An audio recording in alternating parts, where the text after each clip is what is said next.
had that dream again. My small business needs to hire, but I don't use LinkedIn, and I hire an energy vampire. But also they're a literal vampire. And suddenly my team is spending all their time sharpening wooden stakes and buying bulk silver and rehearsing ancient chants, and then I wake up. Don't let hiring nightmares ruin your dreams. LinkedIn Jobs' new AI assistant takes insights from over 1 billion professionals to create a short list of the best fits for you. Post your job for free at linkedin.com/quality. Start hiring today with LinkedIn.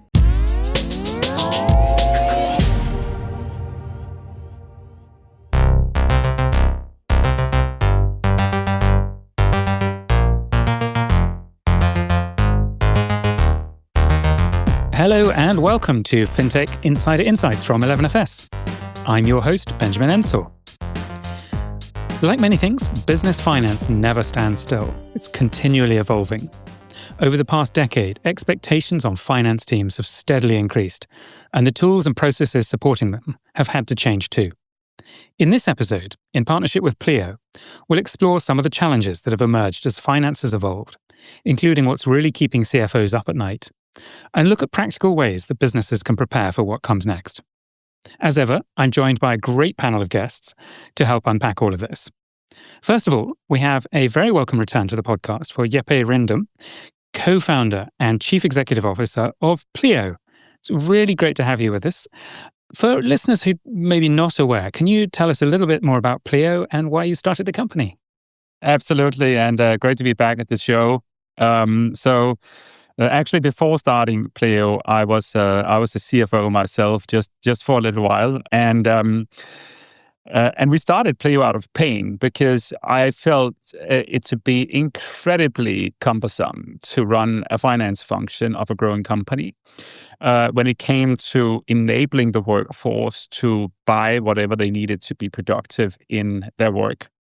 For the finance function, what that looked like was just figuring out how to set them up with a way to purchase stuff. I was sharing my company card around the office back then. We had no insights into what people were buying. The data came in with a very substantial delay in form of manual receipts when that even happened, 14, 30, 45 days later. It couldn't be reconciled with our budgets. It was super manual to entry these things into our accounting system and so forth. And then as an employee, it was the same sort of frustration because often you would have to pay out of pocket. I think we all can recognize the task of keeping on to a receipt and building an expense report. 10 years in, I have never heard a person enjoying that. So there was a lot of frustration on the employee side as well. So all in all, started out of frustration with the question, what if you created one product that solved for that? What if you had a product where finance folks easily could enable the workforce, see what was going on in real time, controlling all of the purchases, getting the data in with a high degree of automation or a way to follow up on missing data, fully connected into your accounting processes. And what if employees were enabled with a company card or a way to pay an invoice? What if they didn't have to think about the receipts, if they didn't have to think about the concept of an expense report? So all in all, that's the founding story of Pleo. That's a lot of history in a minute or two. Fantastic, thank you. Well, like many a great company, it has a fantastic founding story and founded out of pain and a search for a better way forward. So we also have another FinTech Insider return for Søren Westh Lonning, who is Chief Financial Officer at Pleo. Welcome back to the show, Søren. Can you tell our listeners a little bit about your role at Pleo? What does a CFO in a company for CFOs do?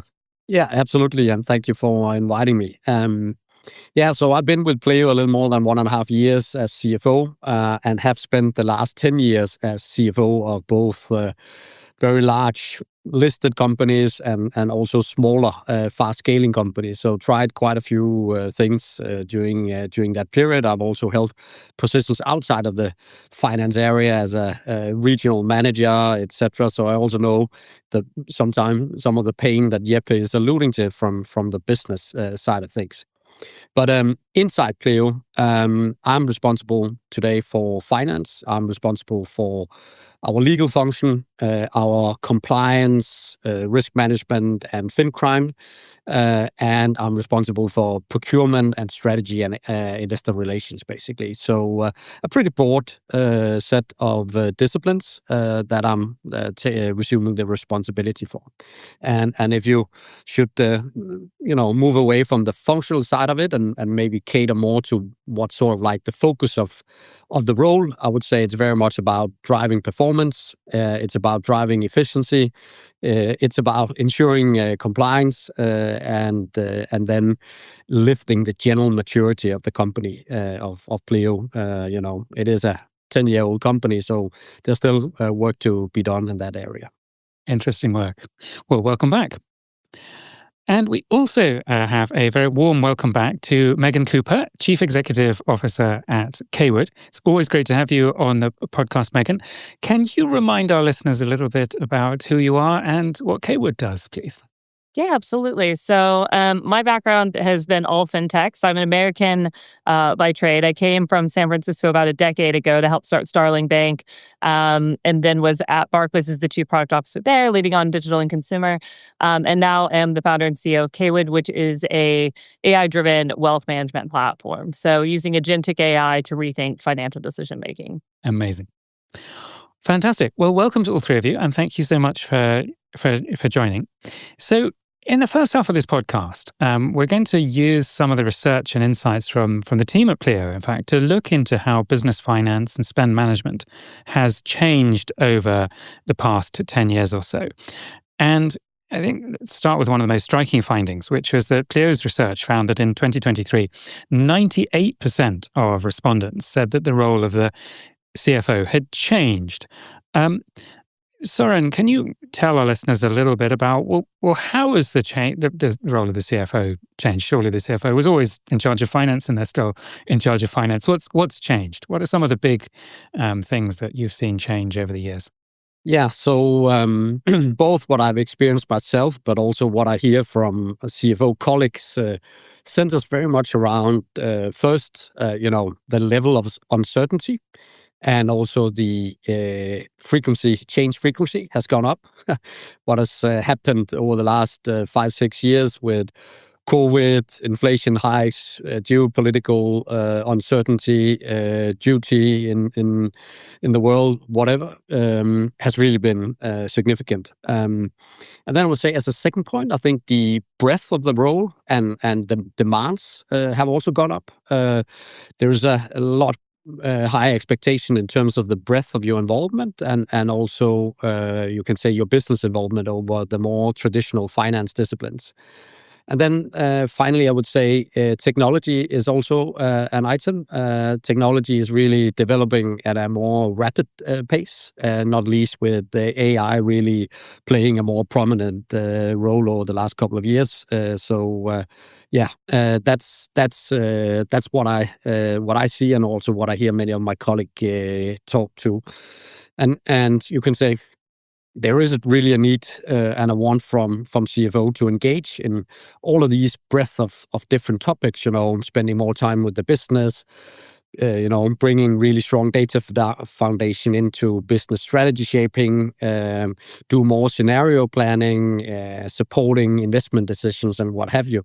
But the reality is that many of my colleagues they do spend quite a lot of time also on the more rudimentary task, chasing receipt, as Jeppe was saying, consolidating data to create overviews and just doing the cash statutory reporting, all these kind of requirements. So I think that journey, the breadth versus what reality also is, really speaks to the importance of unlocking more time for all those new demands.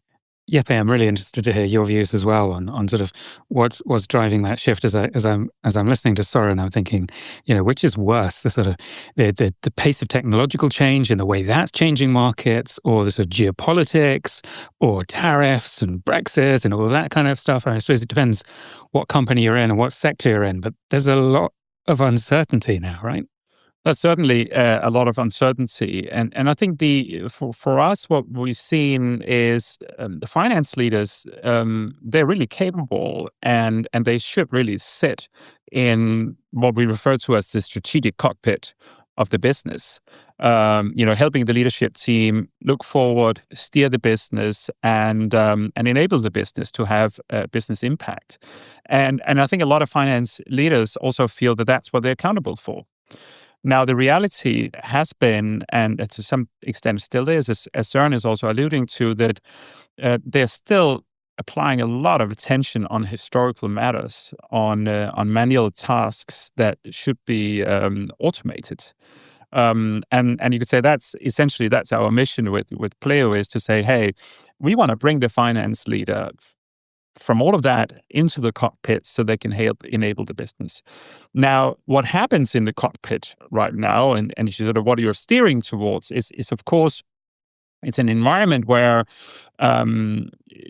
business has been under more pressure. The economics and the climate has been more difficult the last 3-4 years than previously. So matters like cost, profitable growth, these types of things are more important. The technology agenda, we see actually finance play a massive role in enabling data centricity, tooling, and AI. Both, you could say, proving the business cases, assigning the budgets, but certainly also, in many cases, it's in the scope of the CFO to be head of procurement and legal and so on. So what are the legal frameworks around enabling such technologies in the business? I think finance plays a really big role. And we also see the finance profiles are becoming more tech savvy somehow. We see CFOs that are actually a lot more curious and capable of technologies, of assessing the right tools, understanding the importance of connectivity between the tools, depth of integrations, and these types of things. So I guess the key word is turning finance into a real strategic force that ensures business impact. Thank you. I suppose as everyone becomes more familiar with technology, as everyone uses technology more and more in their lives, you'd expect finance professionals, just like everyone else, to be increasingly adept with technology. And of course, you get younger generations coming in with even more enthusiasm. Megan, what as you listen to this as a sort of chief executive, building a startup, still in relatively early stages, how sort of central is finance to some of the decision making that you're doing today? And actually, we don't really know very much about your setup. Do you have a finance director? Do you have imagine you don't have a CFO yet. How much of the finance role are you currently doing as a sort of chief executive, and how much are you relying on your finance team to do for you or with you? Yeah, absolutely. Yeah, we don't have a CFO yet, though I will say it's becoming increasingly common for early stage startups to have fractional CFOs. So that will probably be a direction we move first. But as a founder, you're already owning decisions that the CFO will later formalize. So it seems, like runway versus growth, your hiring versus burn, build versus buy. Having to really dig into the unit economics. That's part of the fundraising process that you go through, really looking at your annual revenue, looking at things like LTV to CAC ratio, and being able to be really crystal clear on, the bottom line that your business is driving. And so I think the kind of muscle that early CFOs, of course, have to build is around that finance function and understanding that it's not just about numbers, but also about the trade-offs that you have to make as part of that. I think I am lucky, though, in that I come from working in finance. So even though I'm working in a technology startup, it is a financial technology startup, and I've spent my career in banking. And so one of our advisors is a CFO, just coincidentally. And so surrounding yourself with smart and talented people early on is always, very helpful, of course. So you have an advantage that many startup founders don't have, indeed. So we've talked about the sort of the greater volatility in business cycles, certainly over the past few years, certainly post-pandemic, or so certainly for the last 5-6 years. Søren, we talked a little bit about we touched on technology. Are finance teams actually any better equipped to deal with some of that volatility? Or is it just that actually once you've lived through things like the Russian invasion of Ukraine and so on, you kind of just get used to planning for the unexpected and kind of trying to plan for the worst and hope for the best. And are there tools that are helping people, or people just learning how to deal with it? I think that's a good question. I think you better learn to deal with it. You can say, otherwise you gradually become more and more irrelevant. You can say, right? But I think it's a really good question because you have on one hand you have better tools available today, also a AI enabled tool and better opportunities to leverage that. On the other hand, I mean, on the balance, demands have gone up, as we discussed. Uncertainty, volatility has gone on, and I would say on the balance between that, I think demands have actually gone up faster than you can say the capabilities and tools have gone up. If I was to make a call on that balance. So I think net there are more pressure on finance leader. You have the feeling that more things keep getting added, but few things are taken off the plate. And I think that's also what we see in our surveys. I mean, in the survey that we did back in 2023, nearly half of the finance leaders felt they had a clear view of things. But already in 24, that dropped to just around 29%. So a quite significant drop in that feeling.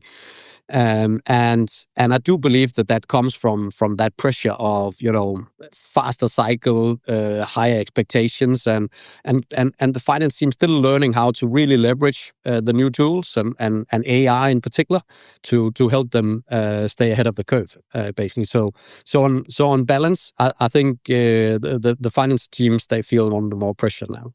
Megan, you must be finding yourself faced with decisions where you have imperfect information, just like many chief financial officers and so on, where you might have a guess about how much demand you have, you might have a guess about how many employees you're going to need or capacity you're going to need, but you must have to make quite a few decisions with imperfect information.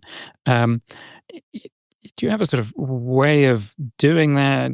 How do you think about it when you have to take a decision and you don't know? You can sit there with analysis paralysis, or you can take a decision. How do you sort of deal with that? Yeah, I'll say I think coming from a background working in tech and product, you just sort of accept uncertainty as a permanent, and waiting for too much data and too much clarity can sometimes be a bit handicapping. So I think coming from that background with, just accepting uncertainty as a permanent and how to work within that environment is useful for times when there's a lot of volatility in the market. As a founder, though, my perspective is that you use finance to bound risk rather than to eliminate it completely. And that's the kind of best that you can do. I do think that there's the point that you make that, you don't want to wait for certainty because then you get into a decision freeze. But also, to the point that Søren was making, there's increasing tools specifically around AI that could really help us to make strategic decisions. So a lot of what my company does is, so we're building this sort of like a CFO via API, but for finance. But one of the areas that we look at is things like daily liquidity and compliance for like a bank's finance function. So that's something where we can take data from all these different data sets and be able to put it into the reporting requirement. And that's quite nice because it's clean data. It's something that's quite manual. You can very quickly take something and delegate it to an AI agent and drive a lot of value. But I think the thing that's really just now starting to build that's quite interesting is longer term financial strategic decision making that AI can help to opine on. So for example, if we rewind back a few years to the SVB collapse, part of it was they had too many hold to maturity bonds. It made sense in the current economic climate and with the current interest rates when they took those out. However, when the market changed and interest rates dropped, all of a sudden that created pressure on the bank. Then you had people, obviously like leaving the bank, and then all of a sudden with the run on the bank, it all just collapsed, right? But that, I remember at the time thinking it was quite fascinating because in the UK and London, among, bank MDs, it was not a common topic of conversation, but we would frequently reflect on the fact that we're in the late phase of an expanding credit cycle, and we expected it to contract back. There's certain things about the economy that's quite cyclical, that just tends to follow patterns, and that happened to be one of them that was reasonably well identified. And so I just thought it was interesting that had that been programmed in algorithmically for that particular team to be able to kind of see what pressure SVB would have been under with that contraction. Perhaps they could have, reshifted things a bit earlier to keep things a bit steady for longer.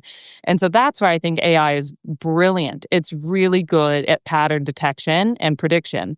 And so for something like that being infused to a CFO suite, to be able to look at market size and economic trends, looking at things like inflation and unemployment, how these different data points correlate together, you can see where you might be in a volatile market right now, but kind of where the trend will be over the next 2 to 3 year period. And that can help inform decision making. So, I think, it's only going to be getting easier over time as we have better tools to help us make some of those forecasting decisions. Thank you. Megan just used the term decision freeze, and you have that term in the report. Can you just very quickly just say what is decision freeze to somebody who's not heard that term before? What is a decision freeze? Yeah, so I think what I sense and what we also seen in our report is that the amount of data that can be generated, the amount of perspectives that you can apply on the data is really gone up quite significantly with new technology, and that's one of the things that is leading to a certain you can call it analysis paralysis. There's simply just so much data available, and often it requires quite a lot of work to bring it together across many different data sources, right? So I think that's where we see finance leaders often struggle. And this is where, some of the tools that Megan is referring to, something that can really bring data together across many different sources and really bring insights through that, can be super, super valuable and help overcome some of the, you can say, the feeling of being overwhelmed in the finance arena. Yeah, because I love that example you just gave, Megan, of how AI might have been used to help Silicon Valley Bank avoid some of the problems. Had they been using AI to sort of anticipate things, they might have been able to act. Are you seeing other companies or finance directors and CFOs starting to deploy AI in various different ways, potentially trying to anticipate things or to help them with decision making, or even just automating some of those routine tasks that you were talking about at the beginning of, just chasing up invoices or managing expenses? Are you starting to see AI being used more widely to just help CFOs just be more effective? 100%. Now, I would say, though, that obviously the CFOs we speak with, they often have an agenda already just by speaking with us. They want to be automating things. They want to use technology to save time. They want to use data to steer them going forward. So maybe there's a little bit of a bias towards the more advanced CFOs, but certainly yes. Certainly yes. And we see it across finance, but really across the entirety of the business. Internally in Pleo as well. So Søren and I, we were with our senior leaders this week, and we were discussing a quite complex area around customer success, churn, but related to our efforts in customer support. And instead of having a data scientist and several analysts to try to derive conclusions here, we had accumulated all of our data from our 45,000 customers and all of our support tickets into one data lake, an agent on top. And it was absolutely incredible, the insights you could get out of that agent in terms of combining findings from support tickets to churn behavior, to what are the most relevant investments we should make in product to have the most impact on our customers and reduce tickets and so on. Huge productivity gain and making us so much sharper than we would have been before. Yes, that's so interesting.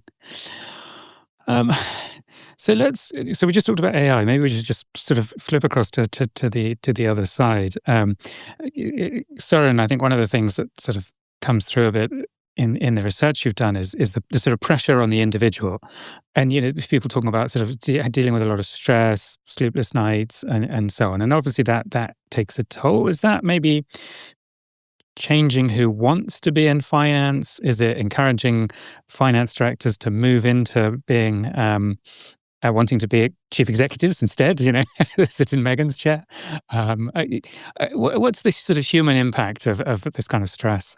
I think you're onto something. At least I've noticed over the last 5-10 years, I've seen more people with sort of like more of a consultant data mindset, business strategy mindset, moving into finance to actually become CFOs. Also in line with the trend of the demand and the breadth of involvement increasing. So I think that's definitely something that I've seen and noticed. And if I look to sort of like what are the profiles that I think will increase over time within finance, I think it comes very much down to 3 types of things that will be in higher and higher demand. One is really data specialist, someone who can help unfold all the knowledge that most companies have somewhere, but needs to be turned out from various systems and into concrete actions, as also the example Jeppe was talking about. I think it's someone who are really being able to combine finance knowledge, but really work with the business to help unfold decision making and support them on a daily basis. So this is what you call having this partnership mentality and business acumen. And then, of course, there will still be need for these really deep specialist competence, like within specialized tax or treasury or what you can imagine. But I think there will be a trend towards more of those, 3 profiles, as opposed to, you can say, maybe a more traditional finance background. And I think the ones that will more and more find their way into the CFO's side will be the ones who can combine things across these 3 things, in particular the one on the business inside and data part. Really, really interesting. Okay, well, on that note, let's take a quick pause here, and we will be back after the break. Hey folks, if you're anything like us, you're on the road constantly. Airports, hotels, conference centres, half the time the Wi-Fi feels as safe as shouting, "My PIN is 1234" across the departures lounge. That's where NordVPN comes in. 1 click or no clicks with AutoConnect. And suddenly, every sketchy airport network becomes a whole lot safer. You still get blazing fast speeds and 8,700 servers in 129 countries, so you can switch your virtual location while you're waiting for yet another delayed flight. One account covers 10 devices, and you get Threat Protection Pro to block malicious links and ads, plus Dark Web Monitor if your details show up where they shouldn't. We've teamed up with them to offer FinTech Insider fans an exclusive deal. Head to nordvpn.com/fintechinsider to get a huge discount and 4 extra months on top, completely risk-free with their 30-day money-back guarantee. Links in the description. Welcome back. In the second half, we're looking ahead to what the next 10 years could look like for finance teams. So, Jeppe, let's bring you in. If you're a finance professional listening to this, what should you be doing to try and sort of combat the sort of decision overload, the rising pressure, the sort of uncertainty? What are some of the things that you think finance leaders really need to focus on over the next few years?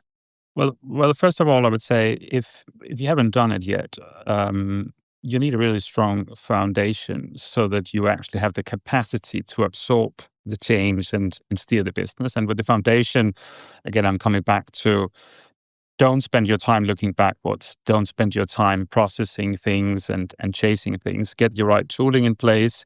Make sure that everything is in real time, runs like very smoothly and gives you predictability going forward. Now, then, it's obviously about catching the subjects. And I think just in the past few years, there are some important big shocks, if you wish, or subjects that as a CFO, you need to steer the business. For us, it has been moving from a growth at all cost mindset where we were just going heavy on growth to actually being a lot more balanced around growth and profitability. Coming back to some of the things Megan also said, ensuring that there's a lot of health around the business we bring on board, but also that we drive efficiency. So in the past 3-4 years, we have tripled revenue, but we've done it on the same size of organization. Very important role for the CFO to be able to drive and enable that efficiency to happen. Another example, very relevant for fintech, is the interest rate environment. Here we came from a zero interest environment to a steep hike towards 3-4%, and then declining again. Many fintechs, including us, are very exposed to interest rates in a good and bad way. How do you enable the business to both benefit from that in the growth agenda, but also ensure that you're not relying too much on something that you eventually won't be able to control?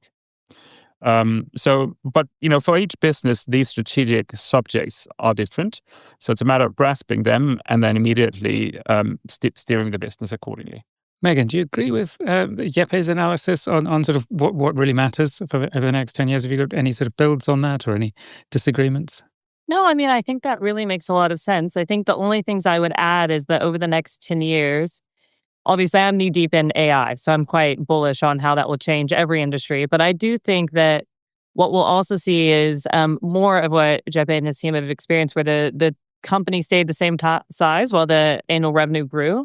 I think that will become more common, in part because we'll have AI doing more work within corporate teams. And so you don't need to scale as quickly as you possibly did previously. I think that will become true for more companies as we see AI being proliferated and adopted more aggressively. I do think as well that with early stage teams, they typically see that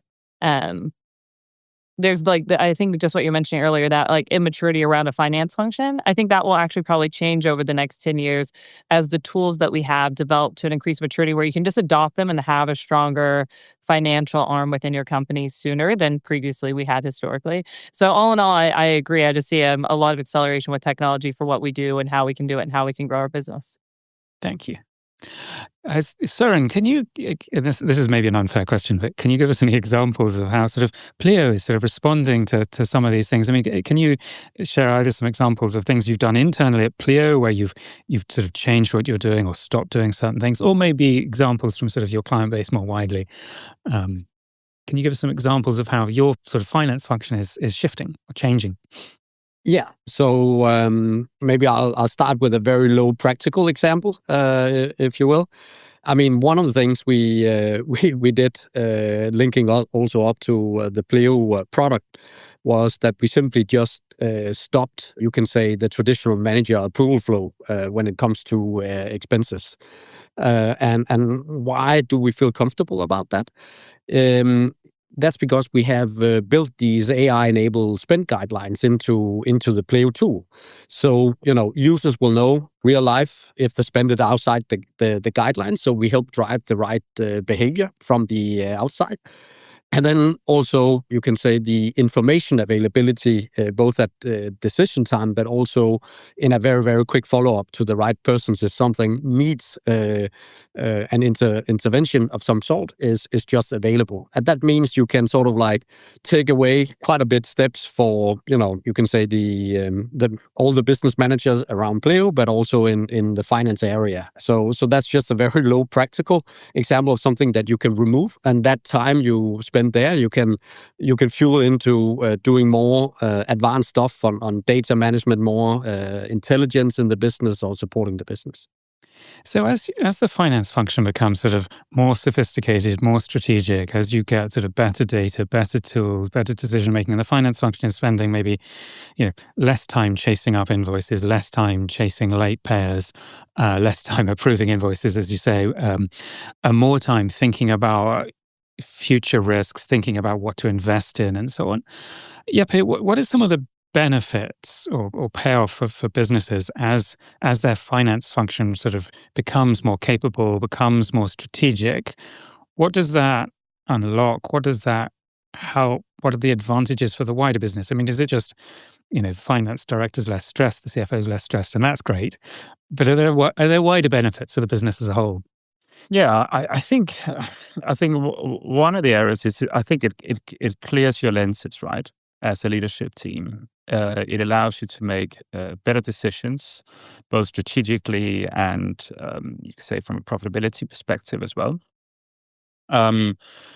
As we talked a little bit about before, it allows more efficiency, not only in the finance function with the example that Søren gave, but like really across the business.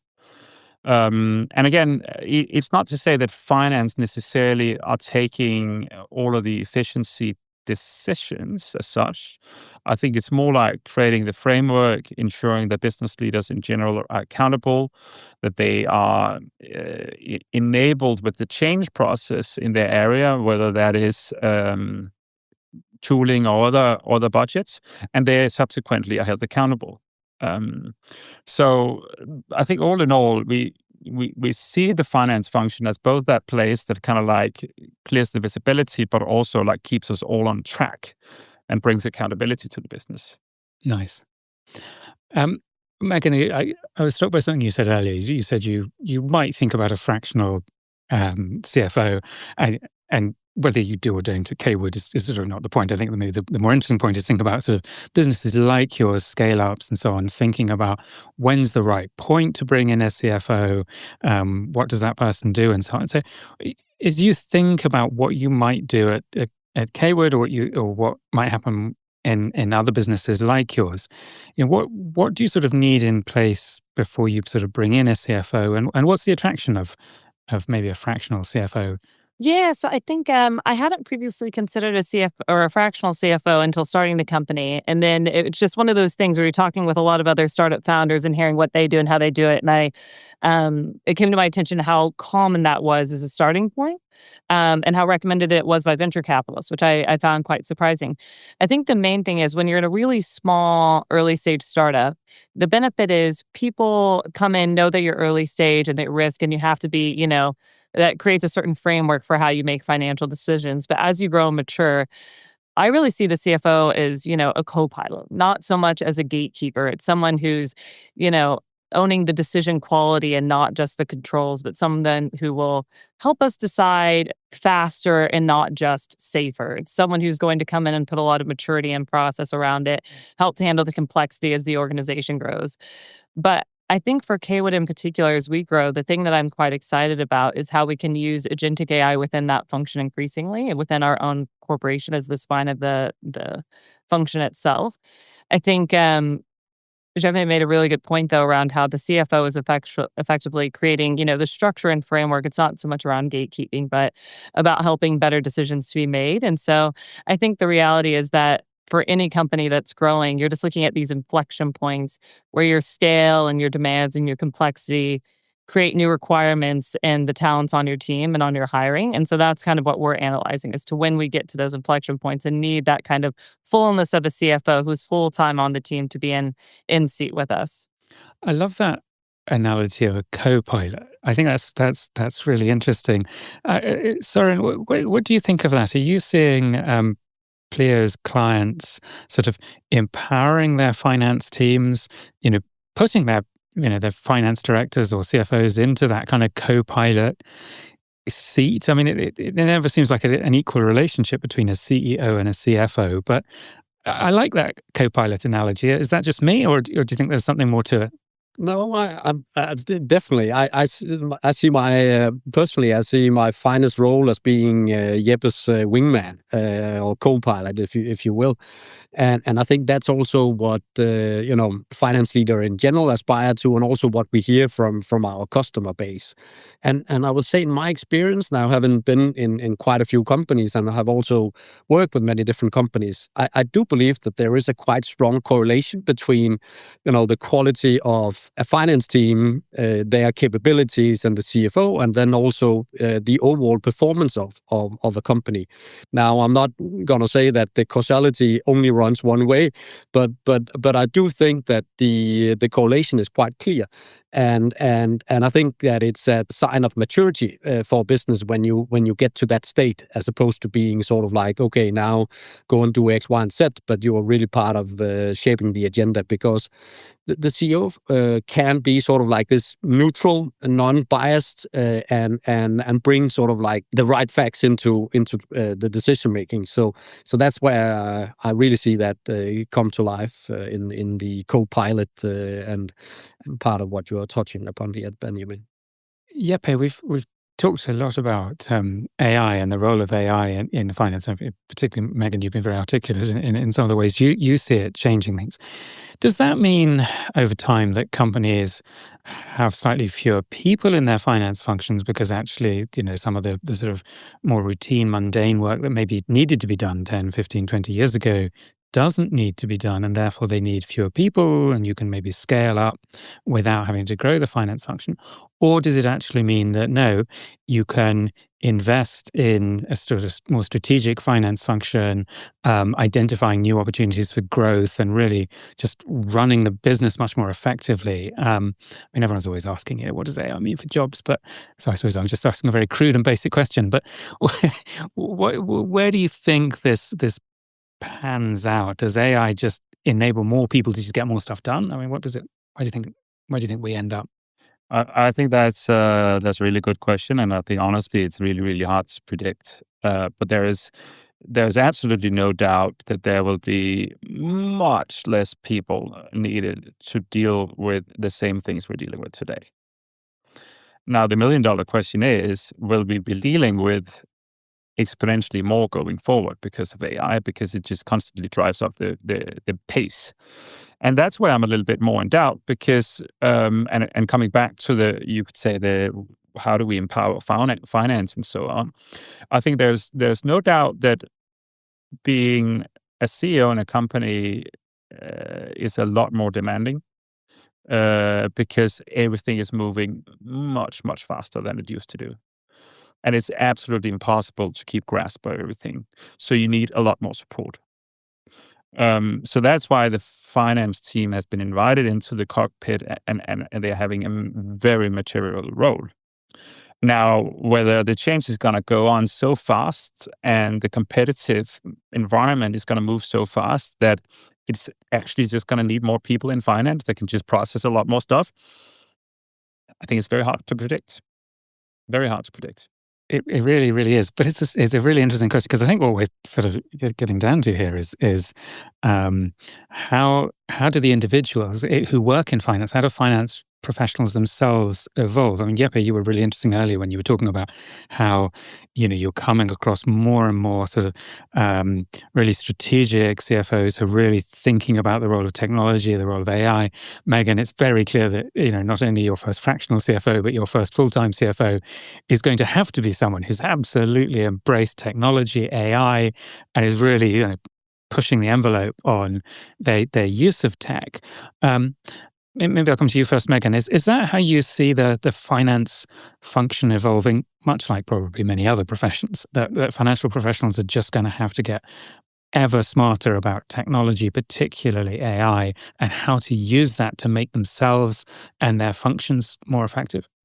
Yeah, absolutely. I think we will definitely be using AI in every function to make it more effective, but including the CFO suite. I think the finance department stands to benefit a lot from AI, because it tends to work in areas where you have clean data feeds, you have clear rules, there's clear outcomes that you're looking to achieve. Those types of areas tend to work really well for agentic AI right now. So, and also from a regulatory standpoint, particularly within the world of banking, there's very clear rules for what happens and how it does. So those types of fields work really well for agentic AI. So I do think teams will tend to get smaller over time, but we'll also have human counterparts that will obviously have to steward even the parts that we delegate to AI. And I think the part that will be surprising is how, sort of what I was mentioning to earlier was the SVB, but how it will also end up being a tool used increasingly by CFOs to make things like capital allocation decisions and longer term strategic decisions that currently is less used by AI. I think when Gen AI and some of the large language models like ChatGPT and Gemini and Claude first started really maturing in the market, the first thought within the world of finance was it's going to be brilliant and maybe it can give good financial advice both internally and externally. But the part where it can't yet compete with humans is on empathy, on emotional intelligence. And whenever you have a market downturn and you're in that moment of stress, can it actually meet that need as like a private banker or a wealth manager or an internal, human team could do? And the answer originally was no, it couldn't. And I think what's really fascinating is that now we've shifted to a different place where actually ChatGPT in particular is phenomenally emotionally intelligent, but so emotionally intelligent that people are getting a bit attached. And then it's caused a safety concern within OpenAI, and they've had to put in all these guardrails. And then you have protests around, people wanting OpenAI to just let them have a human relationship with their AI. And so it's a fascinating world. And I think the next prediction that we'll get to, just as we kind of mispredicted the emotional intelligence of LLMs, is I think we then kind of mispredicted its ability to do the strategic work. And I think that's the area that we'll next see where it will be increasingly a part of the finance function. It will, of course, be able to really help with those junior roles and some of the ways that we need to implement automation more throughout teams, across companies, but within banking and finance included. But then increasingly more strategic and actually being maybe a co-pilot to the CFO as well. Thank you. Søren, to wrap us up, do you have any tips for potentially younger finance professionals listening to this, ambitious financial professionals, or frankly, senior finance professionals listening to this about what they can and should do at a personal level, sort of keep up and make sure that they are, wanted as that co-pilot? At an individual level, what can you wrap us up with? What do you think people need to do? Yeah, so the first reflection would be, we talked about how can we empower finance. I would say flip that question around. How do you empower yourself? Because it's really up to you as a finance leader to shape your role. And I think the more you can be data savvy, the more you can be shaping new technology, and the more that you can really be, you can say, the sparring partner that the business naturally turns toward. I think the higher likelihood you have to succeed. And, how do you get there? I mean, technology and using technology both to get rid of all the tedious things, but also use technology to help you do the dazzling thing. I think that's the advice that I would give. Fantastic. Unfortunately, that's all we have got time for. So that's going to wrap up today's discussion. Some really, really good advice from all three of you. This has been fantastic.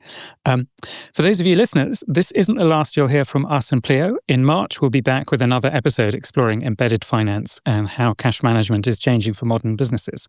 So do keep an eye out for that one. But I'm getting ahead of myself because I haven't thanked today's fantastic guests. Thank you, all three of you have been brilliant. Where can people find out a little bit more about you and your companies? Ladies first, Megan, where can people find out a little bit more about you and about Caywood? Yeah, absolutely. You can find out more about both me and Caywood on LinkedIn or on our website, caywood.ai.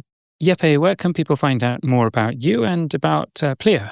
Same source. Go to my LinkedIn profile. I frequently speak about growing Pleo, and go to our website, pleo.io.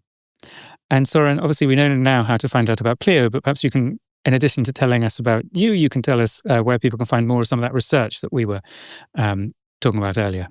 Yeah, that is indeed also available on the Pleo website. So another good reason to go there. And where can people find you? Yeah, that's on LinkedIn. Very traditional, same as both Megan and Jeppe. Wonderful. And the same for me, Benjamin Ensor on LinkedIn. Well, thank you all so much for listening. If you liked what you've heard, please do follow our podcast. Do recommend it to your friends and colleagues. If you want to join the conversation, just seek us out on social media. You can search for 11FS or FinTech Insider, or you can email us at podcasts@11fs.com. So thank you so much again to my three guests, and thank you all for listening, and goodbye. Retail investment in the UK is the lowest in the G7. According to the Bank of England, there is over £280 billion sitting in UK accounts earning no interest. Something has to change. Financial firms in the UK must look at making investing accessible, contextual, and trusted through everyday platforms. That means bringing investment journeys to the point of need, alongside spending, saving, and budgeting, and within platforms that already play a meaningful role in customers' lives. We dive into this and more in our latest report, Taking Advantage of the Embedding Investing Opportunity, produced in association with Secor. Download your copy today at 11fs.com/embedded-investing.